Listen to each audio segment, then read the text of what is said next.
Aloha nerds, and welcome back to another episode of the Salawag's Why It's Great Gut Reaction, where I watch things and react from the gut.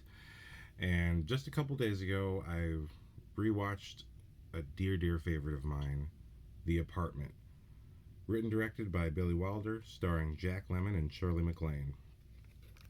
The Apartment is a comedy about a young up-and-coming cubicle worker, businessman. I forget what he does. I think it's insurance or something like that. But he's up and coming in the business, and part of his method for being up and coming is that he keeps offering his apartment to his higher ups, to the managers of the building. He offers his apartment to them. They use it to take girls out. Most of them are married, or I think all of them are married. And all these managers use his apartment as a place to party and to take girls and hide their affairs from their wives. So when this movie starts out, this dude is standing outside of his apartment building, waiting in the cold, shivering, wearing his jacket, and inside his apartment is one of the managers, an older, studious man, and and the woman's taking forever to get ready and get herself cleaned up. And he's like, "What's taking you so long? I told the guy I would leave by now." And she's like, "What guy? Who? What are you talking about?" And he's like, "Just some schnook from the from the office." And it's like, right off the bat, this guy is not respected. He's not respecting himself, and he's being, and his place is being horribly abused by his managers. So, although it's a comedy, and all this scene is actually, all this stuff is actually pretty funny up front. We've got a pretty big issue for this character to climb out of. That he's gotten himself into this situation. Over the course of the movie, we meet more and more and more of the people that he's lending his apartment to, and you see how they kind of try to make it work for everybody. Every time Jack Lemmon says, "No, I need my apartment tonight. I need to sleep," and they'll be like, well, if you give it to me tonight, I will put in a good word, like I said before, but this time I really will do it, and I will make sure that my good word goes to the top boss, so that this will work out for you. But I just need this place tonight. And you see, this is the game he plays in order to move up the ladder, even though it's ultimately costing him his own, self-respect. And so that's sort of the fun part of the comedy. The whole first hour of this movie is the hijinks of trying to manage all these people. And even in the beginning, as soon as this first two people leave out, someone else calls him and is asking for his place, and I only need 45 minutes. He's like, "But I have a cold now, I need to sleep." And so, mini spoilers, just in case if you haven't seen the movie, go watch it. This is seriously one of the best romance comedies I've ever seen, ever. And I don't like romance comedies. It takes a lot to get me to watch one. But this is old school, old movie. Jack Lemmon and Shirley Maclaine are amazing in this movie. They have really great characters, really great stories. The whole idea of the far too humble coworker who is willing to do anything, even disrespect himself, in order to climb the ladder, versus the girl. Shirley Maclaine plays the elevator girl, and every guy is after her, and she just dodges them left and right. Just, she has this kind of magical, whimsical quality about herself that is just seems to come off just naturally, and every guy's into it, and she won't go with any of them. But it's all the managers. You see, all the managers are just constantly pushing the line with her, but she just stands her ground and keeps a good attitude.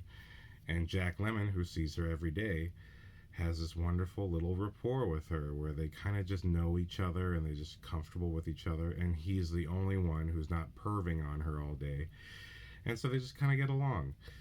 But over the course of this movie, we're watching Jack Lemmon build up his self-confidence and starts trying to aggressively ask her out and really try to make things happen. And so it's kind of cool to see the man who is really just not, again, now I want to spoil that scene for you. So if you haven't seen the movie, go see it, because it's got a really beautiful little love story in there. You see a man with no respect developing respect. Scott Pilgrim earned the power of self-respect. That is what this movie's about. Um, but also the girl has an issue where she's not respecting herself, but I'll get into that when I get to the spoiler section. But spoiler free, if you want to see this movie, if you want to see a really heartwarming love story that has some kind of interesting comedy to it, just because it is an office story and an office love story, so it may not necessarily be relatable to everybody in that sense, but I think anyone watching this can watch this and go, I know that guy. That guy is in the next cubicle, and it's like, man, why is he doing this? Why is he doing this to himself? You know what I mean? And I'm that guy. I think for me, Jack Lemmon is me. I'm a lot of different things. I'm not 100% Jack Lemmon, but definitely I'm the kind of guy who will self-sabotage for other people's success and try to tell myself it's for myself. And so watching him go through that really mirrors kind of my last 10 years of trying to find, okay, what is my self-respect? Be a mensch is a huge phrase. If you've heard the phrase be a mensch, that comes from this movie. It means be a human being. And so where that comes from, mini spoiler, part of the comedy of this movie is that the landlady knows what he's doing, but his neighbors have no clue what he's doing. So every time he returns home and is allowed to come back to his apartment, it just happens to be the same time that his neighbor, who's a doctor, which is important information, it happens to be the same time that his neighbor, who's a doctor, walks in to go back to his apartment. And the doctor goes, hey, you seem to be getting a lot of action, dude. And Jack Lemmon's like, I guess so. And he literally goes, some nights I hear more than one lady come and go. You gotta you gotta donate your body to science so me and the fellas back at the college can inspect you and figure out what the hell's going on. And Jack Lemmon's response is, you guys would be very disappointed. So, very good character writing. But the comedy comes from the fact that you're just watching the neighbor, like, just have this awesome respect for this man's libido. He's a married man, and he's a happily married man, but you could tell he's like, okay, dude. So that's pretty fun. And that just kind of builds up across the movie, because the wife also thinks this, and when he gets in scenarios where he's kind of in trouble for the acts that other people do, the wife is so mad at him, and he just keeps taking the pain. He keeps taking the punishment to protect his job, to protect himself, and to protect the situation. So there's a lot of great stuff in this movie. It's really, and I think what's so great about it is that these are people these are people you would meet. That's what feels nice about it. I really feel like Jack Lemmon is both a guy that I've met and myself. You know what I mean? The person within me, I may project a certain quality, but on the inside, I feel like this guy, and that's what I find personally very connecting for this movie, because he's trying so hard to be this thing that he thinks is a good guy, but by the end of the movie, he will find out the real good guy is the man with self-respect, and who does a good thing because it's a good thing, which is what he started out as he'll tell the story. That's how this all started. He just thought he was doing a good thing for a coworker or a buddy, and it exploded into this madness because he couldn't stop being good. But that's okay. That's what's going to save him at the end. So it's a great movie. Really great time. I think if you like romances and if you like romance comedies, there's an unexpected dark turn halfway through this movie, and it becomes a slightly different movie. So just a little heads up, because I did not see it coming. When I first watched this movie, I loved the first hour, and I didn't actually finish the movie the first time. I saw all the way up to the last 5 to 10 minutes. And when the movie takes that dark turn and it becomes a legitimate movie about some character stuff, um, there's still comedy, but it becomes practically a drama, and it's really solid and really good. But if you don't see those last 5 to 10 minutes, you forget for a minute that it's a comedy, and it's just like, whoa, why did you go this way? Okay, so a few years ago, I finally see the whole thing, and I see the ending. I'm like, oh, that's such a great ending. That's the perfect ending for a guy with this problem. And Shirley Maclaine has her own problems. I just don't want to get into that because that's the meat of the story, and that's all about what the second half is about. So both of these people have these stories that they're going through. The man trying this way, and Shirley Maclaine trying this way, um, and how their problems ultimately intersect is really great. Uh, so yeah. So with that being said, just the gut reaction aspect. Really love this movie. Go check it out. And I'm about to get into spoilers and tell you why it's great. Look at that cute little kitty. Look at that cute little kitty right there. Oh, wow. Opal House candles. We really like the smell of Opal House candles. Do yourself a favor and pick up an Opal House candle at Target or potentially other retailers. I don't know if anyone else sells this brand, but Opal House candles got what you need. A strong scent to ward away the shame of your body odor and your unclean dishes you leave on the rack. Oh, yeah, that smells so good. It smells so sweet, it's giving me the munchies. Opal House candles. This is the part where I say, wasn't that a great ad? As if I know what just played. But do I? No, I don't know. I don't know what I just put there. But I left that space for whack ads. Do you know what a whack ad is? The Salawag's whack ads are silly spoof ads where I mess around and pretend to be making an advertisement that is really just me joking around and just having a good time, and hopefully you have a good time too. No offense is intended on the product. I only, the point of the Salawags, why it's great, is that I only am talking about things I like. So even if I'm making fun of something, it is something I'm liking and enjoying, and totally would hope that you try it out at least. You don't have to get addicted to it. Just give it a shot, and that's what the whack ad is for. It's not for me to shame anything or shame any product. So that being said, let me get into why The Apartment is great. I love The Apartment. I love this movie. It really had me. I watched it in college as part of a homework assignment.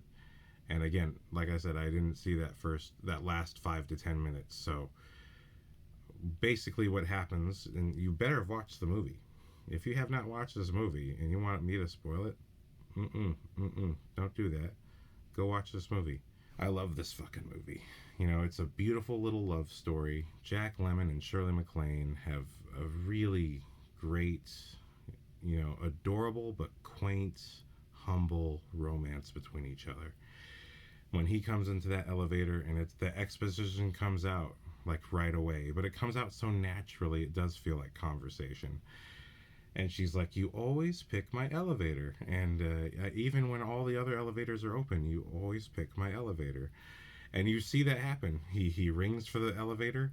One elevator opens, a girl comes out, and then and he's about to go, and then the other elevator opens, and then Shirley Maclaine pops out, and she does these little hand movements that makes her kind of whimsical, kind of animated.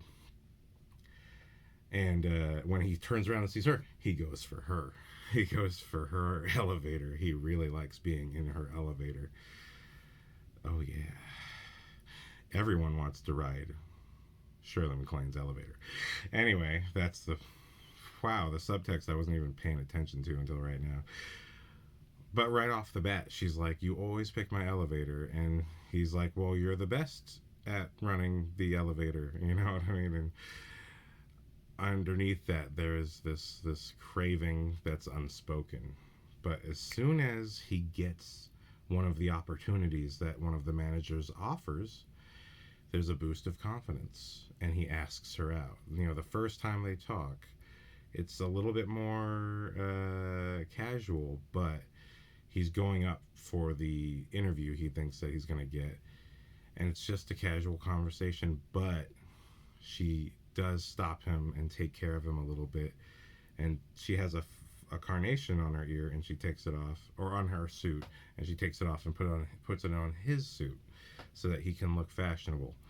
And it's just a nice little moment of they're already kind of into each other and kind of taking care of each other, but it's still a friendship, and there's nothing that personal yet. And so the structure of how their romance is built up is really nice, because this next sequence becomes a boost of confidence, because he meets the boss and he gets the opportunity. He doesn't get the job, but he gets the opportunity. But the opportunity comes at the cost of, there's a particular key that's going around this office, and I don't know, he's not British, but I just feel like doing it British. I've been listening to some Alan Watts, so now he's British. There's a particular key that's going around this office, and hand it over, buddy boy. You know, I need your apartment right now. I think I need it tonight. And you know, this miserable dude is he's sniveling. He's got a cold now because he didn't get any sleep. And literally the opening of this movie, he can't get back into his apartment because the second manager of the night, who came over with a woman, took his key and didn't leave it under the mat where he was supposed to leave it so that he could get back into his own house. So it's really messed up, you know, and you just watch him go back outside and walk over to a bench and sleep on the bench. And that is like the dark, sad note at the end of this opening comedy jingle. So right off the bat, you know, this is a comedy, but we got a really good story going on here. That's very important. You may have noticed from my videos, if I'm not celebrating what makes something to my feeling a great time, if it's either a great movie or it's a great time, typically I try to talk about something that's both. I think in the case of like Monster Hunter, great time. It's not the most dramatic, beautiful story, but great time. But what I really am attracted to with movies is what is the great story, and definitely what am I relating to? What's it communicating to me that I can suss out and sort of appreciate on its own terms? So in the case of this, just the fact of this guy willing to destroy himself for the potential of success, and because he's just too good of a guy, he can't say no to anybody. I have had these issues myself, and sort of watching him go through it is like watching myself go through it in life, where you know, Billy Wilder must have known somebody like this, or in some way felt like this in his own life at some point. Somewhere this had to happen, because it's written so well and so consistently, such great character writing, that this guy, he really is like the guy in the war zone who's got your back. Like, he's probably the reason you survived the war, because he's just like, oh no, I got you, buddy, don't worry. I'll lay down on the wire. And you're just like, oh, you're going to lay down on the wire? That's just going to cut, bro. I don't care. Go over. You know, he's like, that is what he is doing throughout this movie 100%. And so the sad, tragic aspect of this movie, remember, this is spoilers. So if you haven't heard spoilers, this is spoilers. Before I get to the sad part, one of my favorite jokes in this movie, which I should have left in, maybe I'll edit this and put there. One of my favorite gags in this movie is the next day, after having slept out on the frickin' bench all night, he's sitting at his desk and he gets a phone call from one of the managers, and he's like, I have your key. and he's so delighted and happy.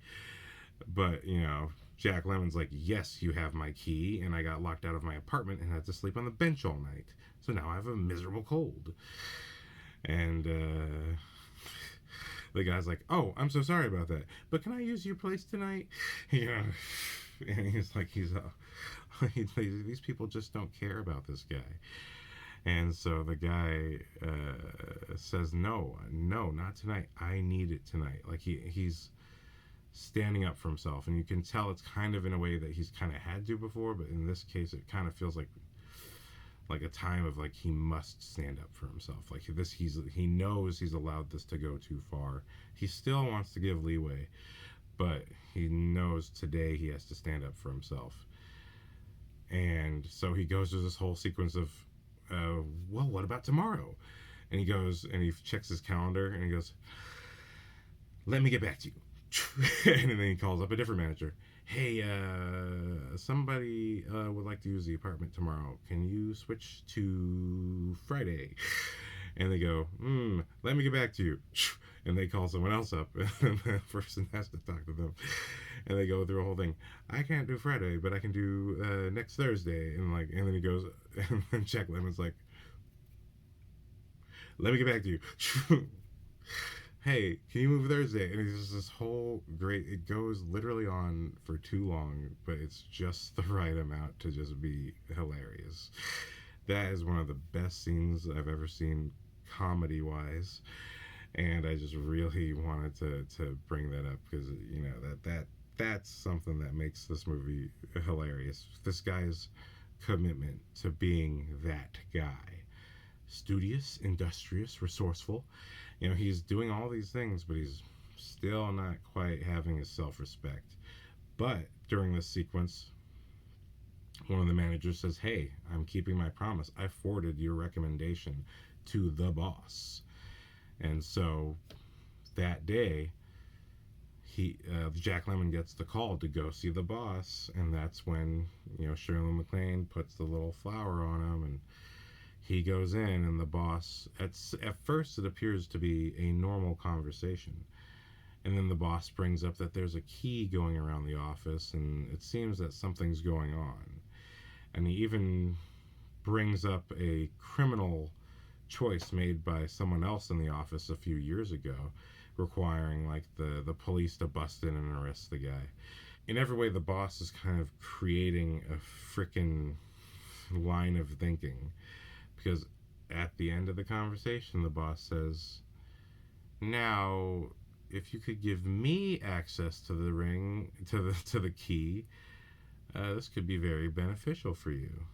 Not only does the boss want the apartment, but he wants the apartment tonight. And so the fact that this issue is like the main issue of these two scenes, it's like, it's the main issue of every scene, but this is the moment of truth for this guy. He's been trying to get something out of, you know, he's been trying to get something out of being too good of a guy.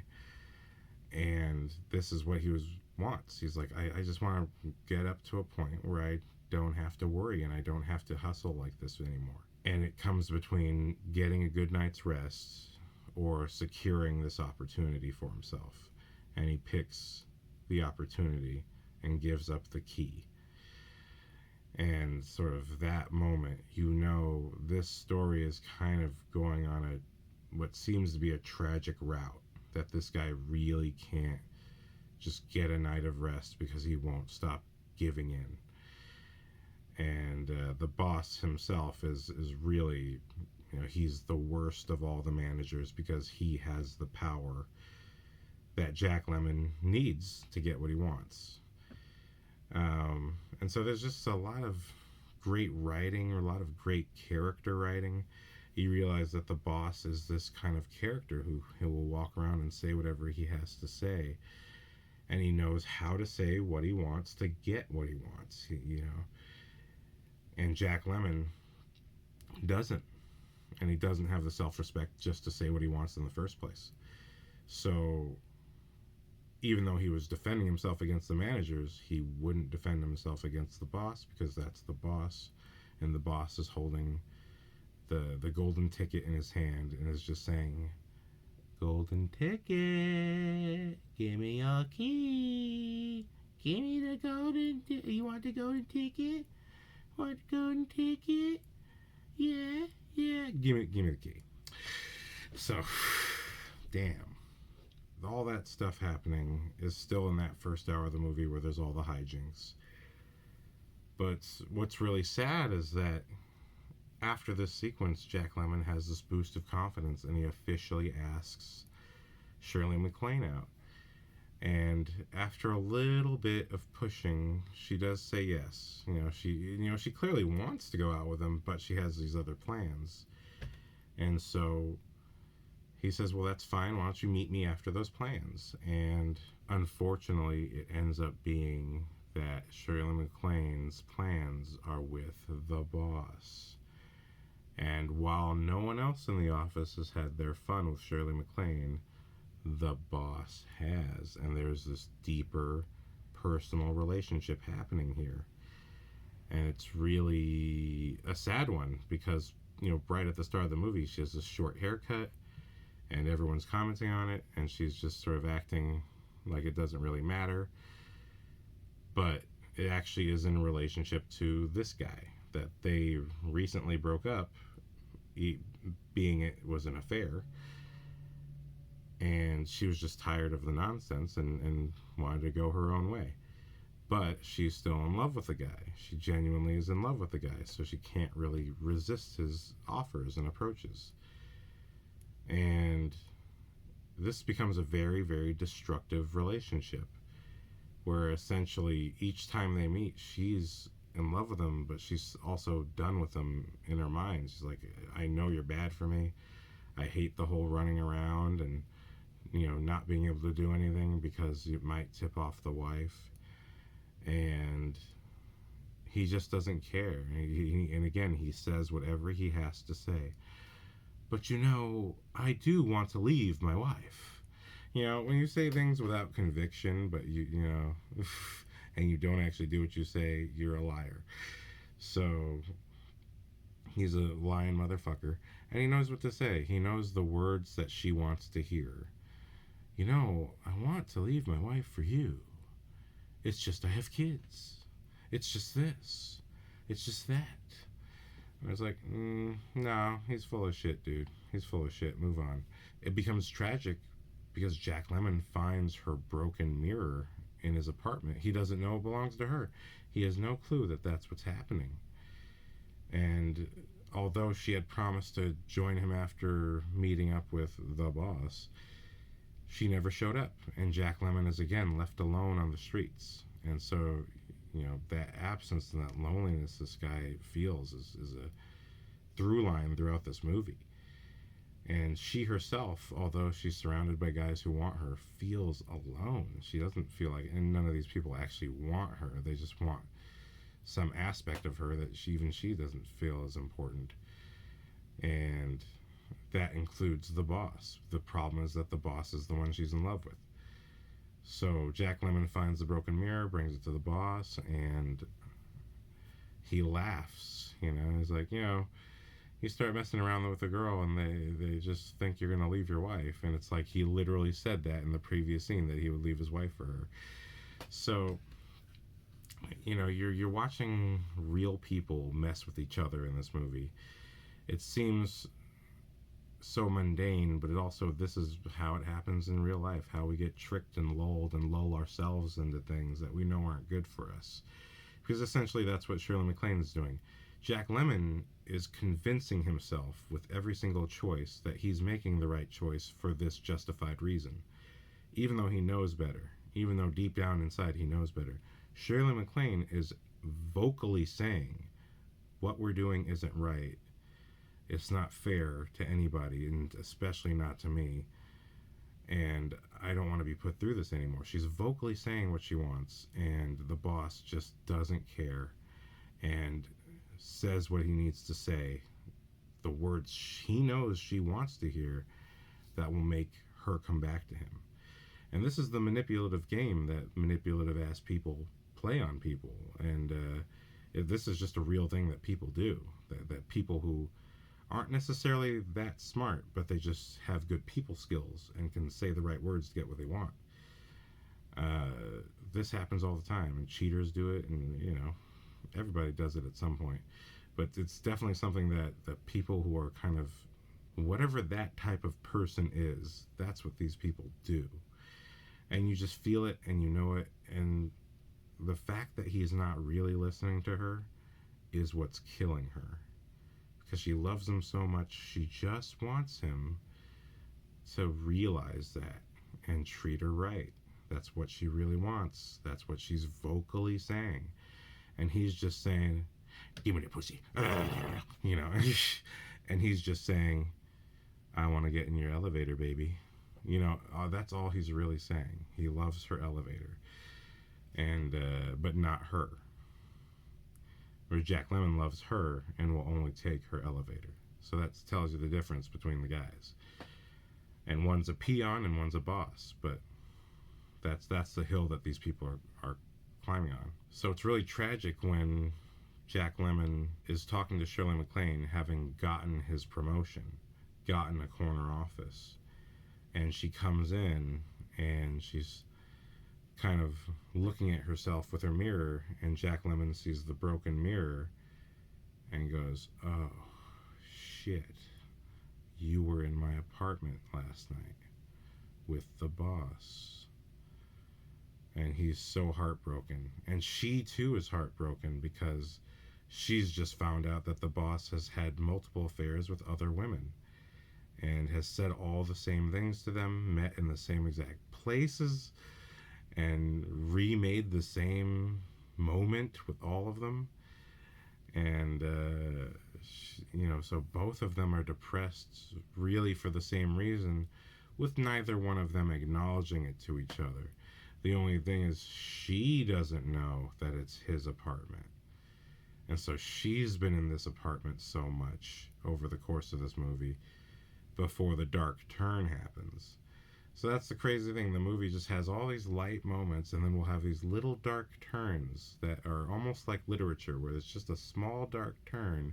You don't exactly know where it's going to go. But then there's a little funny bit, and then there's a small dark turn again. And the dark turns just get bigger and bigger and bigger until finally Jack Lemmon comes back from the bar, having finally picked up a woman.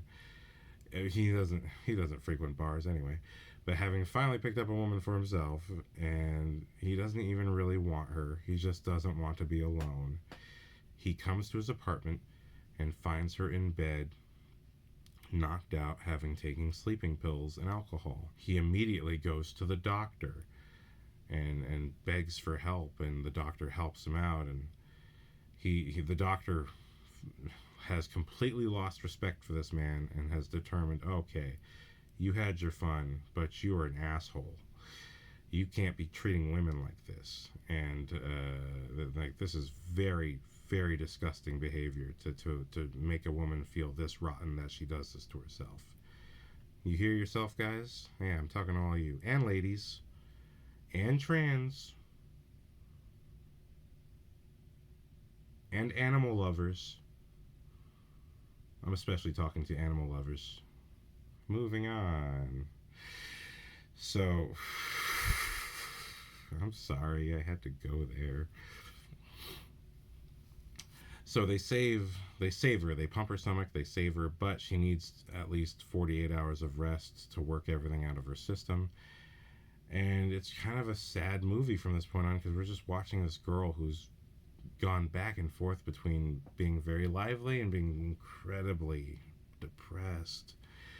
And she's just in this dark patch in her life where she's realizing, like, why am I in love with assholes all the time? Every guy I date is a complete turd and always leaves me hanging. And you see that a line of thinking has existed in her mind where she believes she can't even be happy. She keeps finding all these turd nuggets. And she literally says the line, every nice guy hears a girl say, and you know, in real life, it doesn't mean anything most of the time. Why can't I ever fall for a guy like you? And, you know, yeah, why can't you? You know what I mean? I mean, that's a personal thing. You are gonna have to figure that out yourself, I guess. But, you know, he doesn't say that. He just, you know, he maintains his humility and just takes care of her. But at the same time is trying to cover for his boss, so his boss doesn't get in trouble and have marital problems, even though he should, and clearly has marital problems. And tries to save face and tries not to, you know, also expose her for trying to do this. There's so many so many reasons, and he's trying to protect his opportunity and protect everything. And at the same time, he's trying to take care of her. And he tries to call the boss and say, "Look, she tried to kill herself. You should really talk to her. She really needs to hear your voice right now."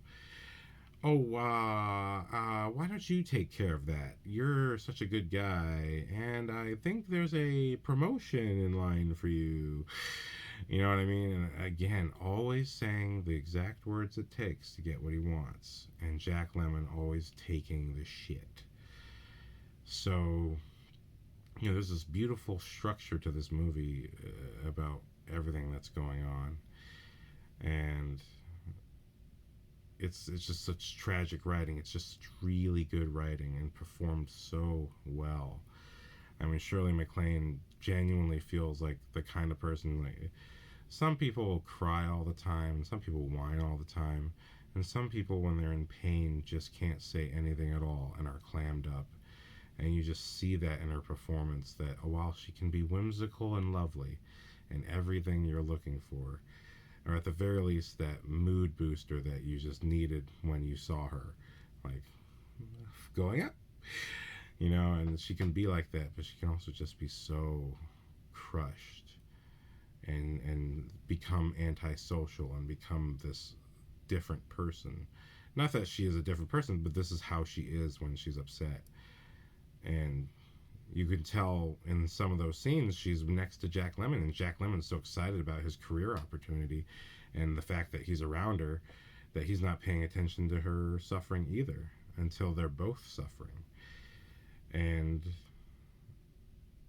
the beautiful thing is he gets to take care of her, and it becomes an opportunity for them to be alone and just be around each other and realize that in fact they do both like each other. And because they already did earlier, but then the boss, the shark, came back and to try to devour the girl again, um, and did quite a bit, I imagine. Anyway, but that beautiful kind of story, I think, is just very, very heartwarming, because essentially he hustles so hard to protect her, but ultimately he ends up keeping all the other managers out of his apartment in this time, and they, in revenge, tell the family that Shirley MacLaine's staying with. She's staying with her sister and her sister's husband and family. And the sister's husband, who's this tough cab driver guy, "Tell me what's going on." This New York guy. He's a tough dude, a good guy, but a tough dude, bro. Um, that's not his accent. Uh, but anyway, this guy comes looking for her because nobody knows what happened, and the managers figure it out. One of the managers literally shows up at the apartment at their scheduled time and get turned away, but before getting turned away, see Miss Kubelik, or Shirley MacLaine. They see her in his bed and go, "Oh, you got her!" And they're just so excited. He's is too excited to be mad about the moment. But in the very next scene, when the brother-in-law is looking for her at the office, the managers feel like, well, we're not really getting the benefits of this guy anymore, so we don't have to protect him, do we? And give the guy the address of Jack Lemmon, and tough cab driver brother-in-law comes in and, "You're coming with me, Shirley MacLaine." And he comes in right when they're eating dinner and they're about to play a card game. And it's a card game he shows her earlier in the movie, but they're about to play another game. And Jack Lemmon does everything he can not to expose the situation.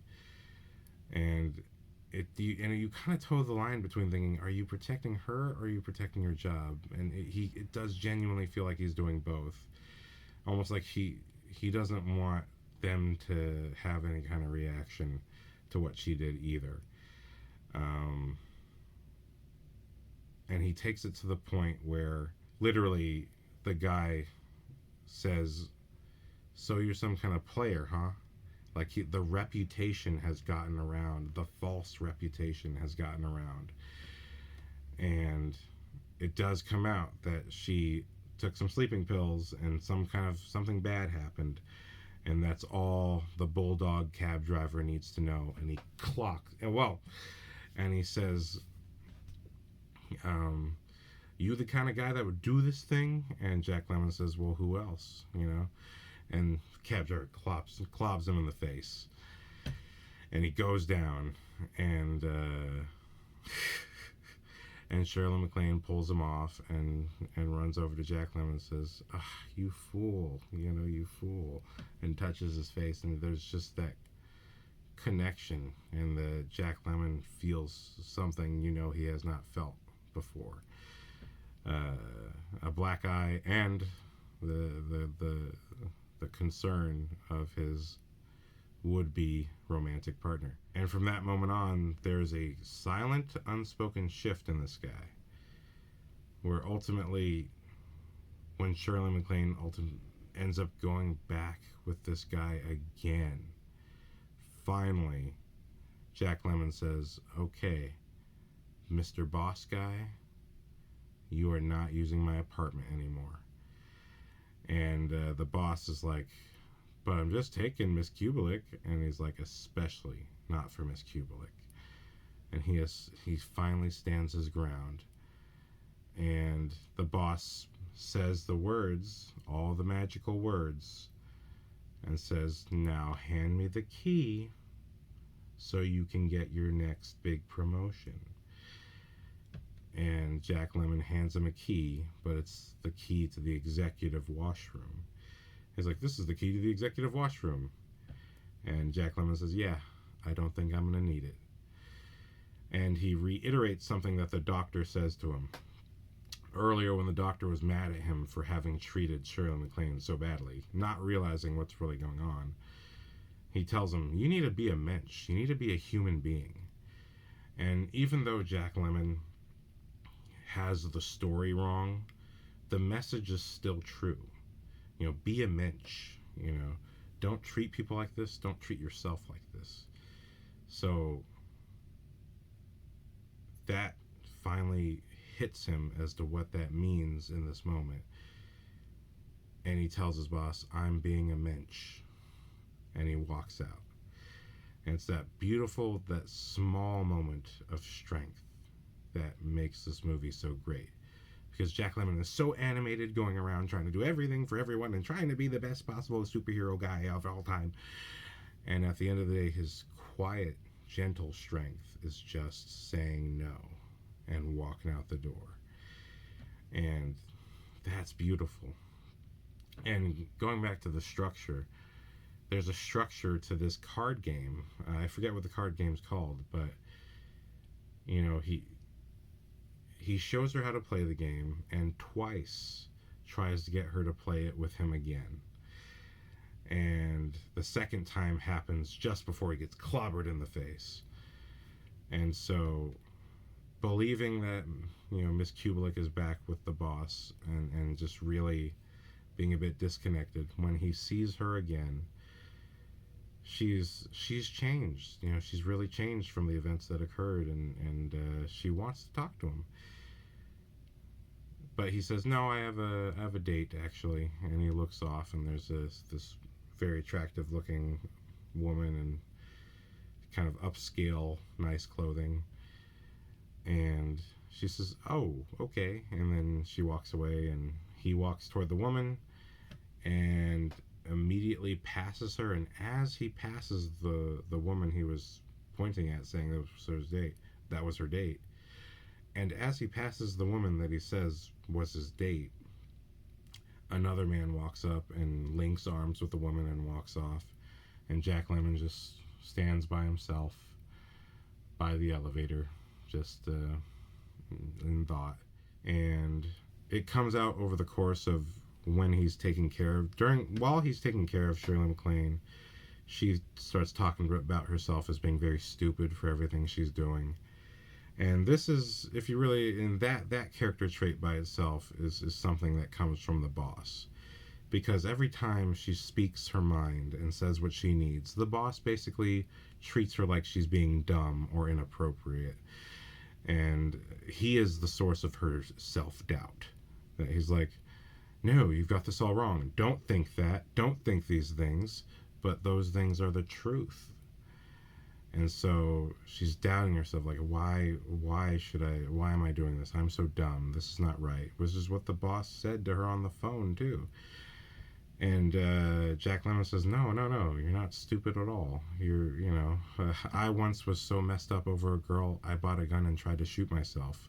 And she's like, really? You're just saying that, aren't you? You're just saying that. And he says, no, no, no. I was so fumbly with the gun that I instead of shooting myself in the head, I couldn't figure out which point in the head I'm supposed to shoot, and I was fumbling with the gun so much I shot myself in the knee. And she was like, "No, you didn't." And then he's like, "No, I have the scar." You know what I mean? And so he meets her in the middle. He opens up about himself and his embarrassment, and in that place they can relate, and he listens to her. He genuinely listens to her as a person, and that kind of gives them this mutual place to be in the middle. So that little aspect is what's so important later on in the movie, because so many things are said in this movie that, ultimately, and there's a lot of memorable lines, but the lines aren't just memorable. Like, there's these little colloquialisms that Jack Lemmon has where he says a popular phrase, but he says it his way. I guess that's the way it crumbles, cookie wise. And that's kind of how he talks. This is what I'm thinking time wise. And then at one point he just uses the word wise by itself. Oh, that's very wise. But everything else is like clockwise, this ways, wise.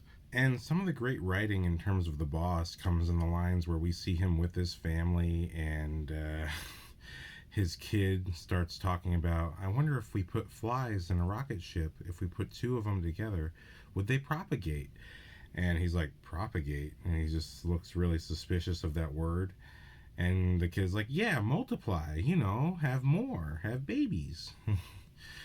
And it's just the scene, although it has nothing to do with the overall plot and nothing to do with his own character development, has everything to do with expressing to you the type of character he is. That he's not very intelligent, he's not a very deep thinker, he just knows what to say to people.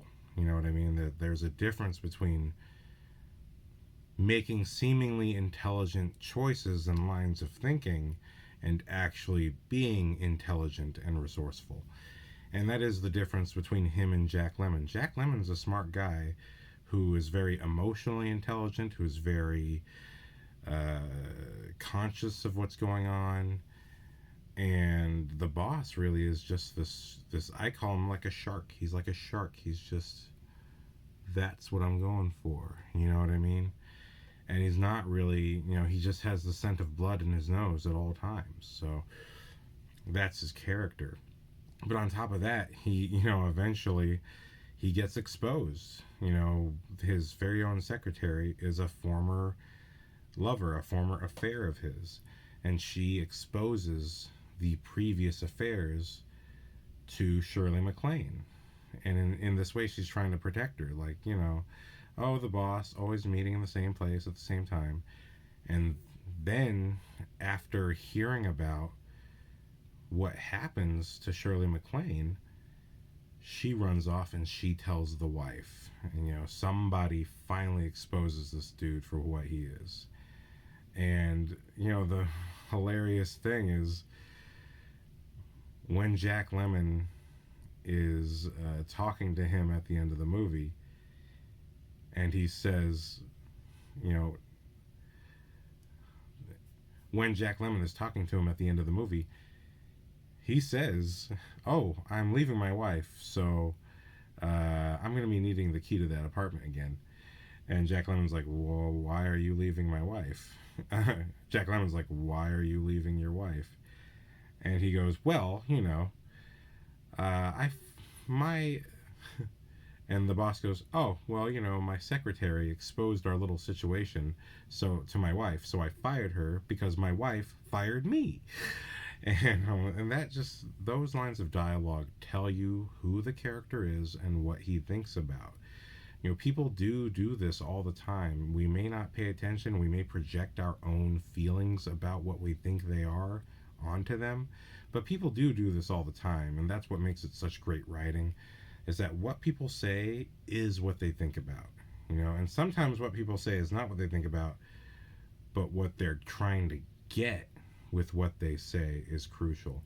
Now you get a lot of these student psychologists, student wannabe this, that's, who really are not as smart as they have studied, and they will try to ad nauseum to explain smart things to you.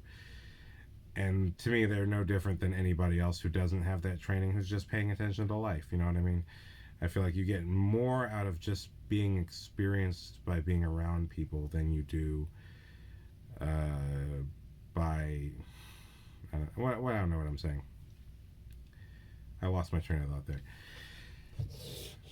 But essentially, that line of dialogue, "she fired me," tells you what he thinks about his marriage. He sees it as a job, he sees it as a thing he's supposed to do. He's not being a human being, he's not marrying for love. He's doing it because, well, that's what you do, right? Marry the woman and then have all your fun on the side. It doesn't, I'm best of both worlds, right?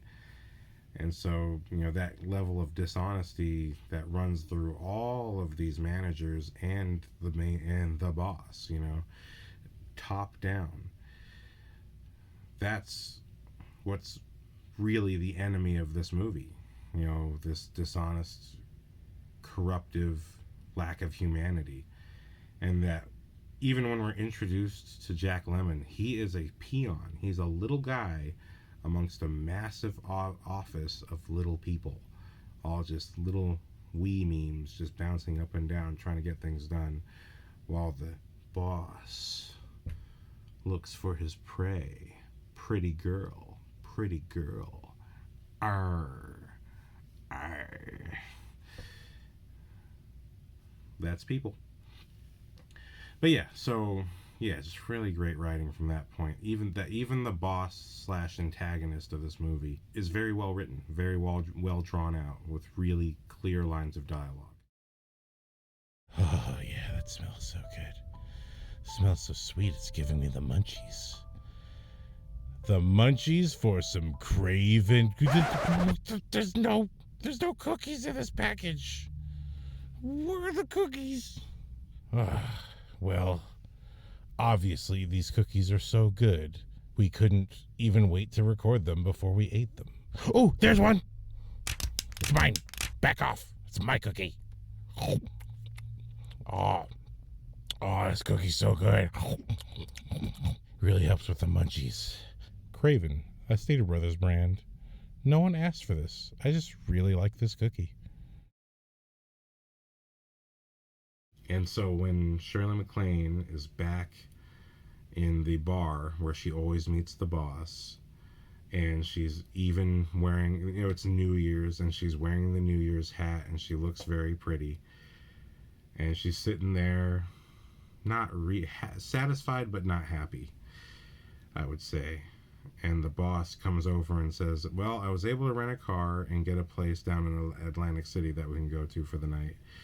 And she's like, "Atlantic City?" And he's like, "Yeah, well, the schnook from the office didn't refused to let me use his apartment." And she's like, "Really?" And he says, "Yeah." And he said specifically that I can't use it to see Miss Kubelik. And she's like, "Really?" And it's her moment of revelation that although something was ebbing and calling at her before, the truth was that, I think the problem with modern Hollywood movies is that they take this notion that comes out of this movie, this idea that the good guy who sticks around is just going to win over the woman by sticking around. That's like a long-term relationship thing. That's not really a getting to know someone thing.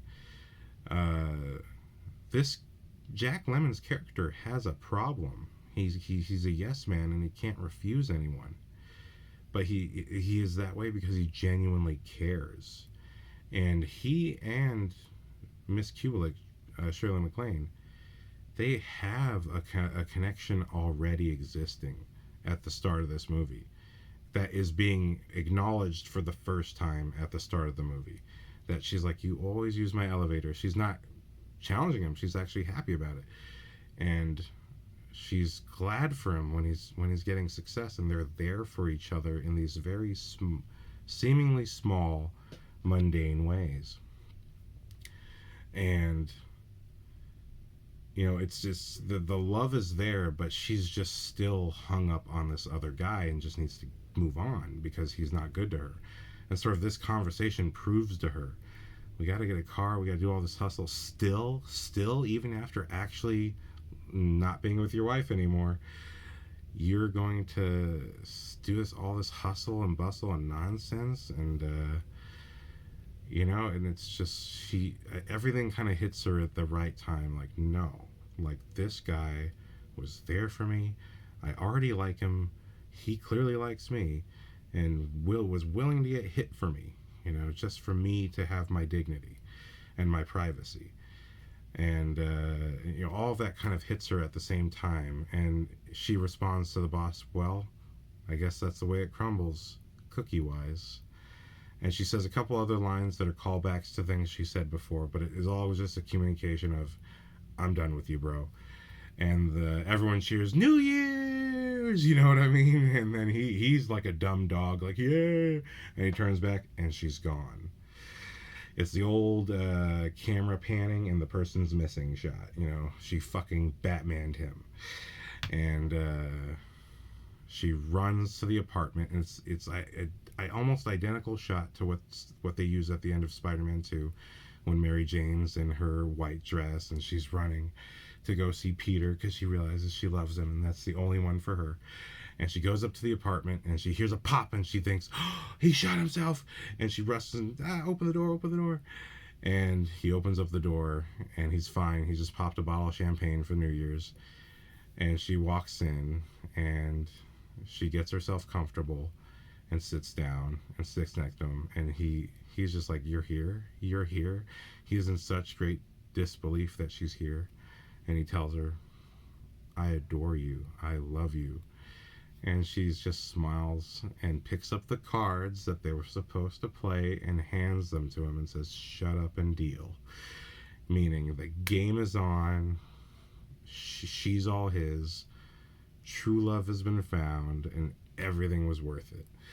So he found his self-respect. He stood up for himself and he got the girl. And he was always true to his intentions and was always honest and won for those reasons.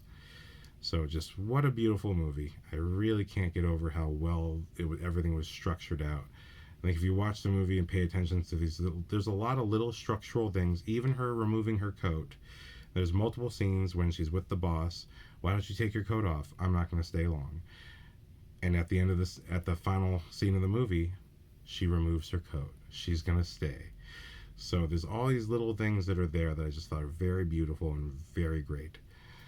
So this is a fantastic movie. I definitely appreciate it for personal reasons. Just I feel it's a reflection of me and what I'm looking for in my life. But anyway, great film. I just really wanted to shout out to it and love it. And thank you for watching. And catch you next time.